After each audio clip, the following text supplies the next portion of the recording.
Pakistan dominated the news last month, but close behind was Turkiye.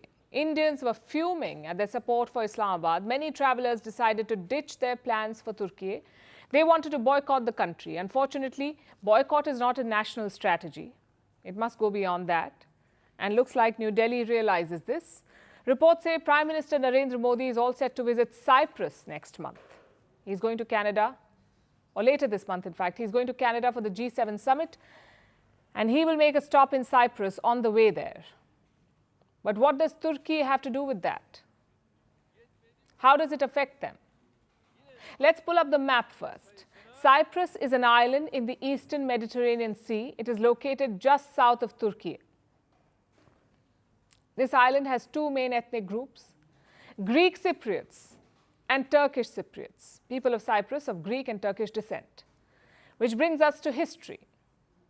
In 1974, there was a military coup in Cyprus. This coup was supported by Greece. In response, Turkish military invaded the island and they took control of the northern part of Cyprus. 5 decades later, things have not changed. The island remains partitioned in two. The northern part is called Northern Cyprus. It is backed by the Turkish government, but no other country in the world recognizes it. And the south is the actual Cyprus, a member of the European Union. Naturally, they have major differences with Turkey on sovereignty, on marine resources, and on gas exploration. You have Greece and Cyprus on one side, and you have Turkey on the other. Obviously, it makes sense for India to reach out to Cyprus. Having said that, this is not just about convenience. It is not a case of your enemy's enemy being your friend. India has invested in its relationship with Cyprus and has done it for a long time. Prime Minister Indira Gandhi visited this island back in 1982. Atal Bihari Vajpayee visited in 2002. Ex-President Ramnath Kovind visited in 2018 and Foreign Minister Jaishankar in 2022. So the outreach is not happening out of the blue. It is part of India's long-term approach. And it has delivered so far. Cyprus supports India on most important issues. They back us on Kashmir, they have condemned cross-border terrorism, and they support our campaign for a permanent seat at the United Nations Security Council. Basically, Cyprus is a friendly country. Recently, this relationship has got a new boost, all thanks to the IMEC project. That's the India Middle East Economic Corridor, IMEC.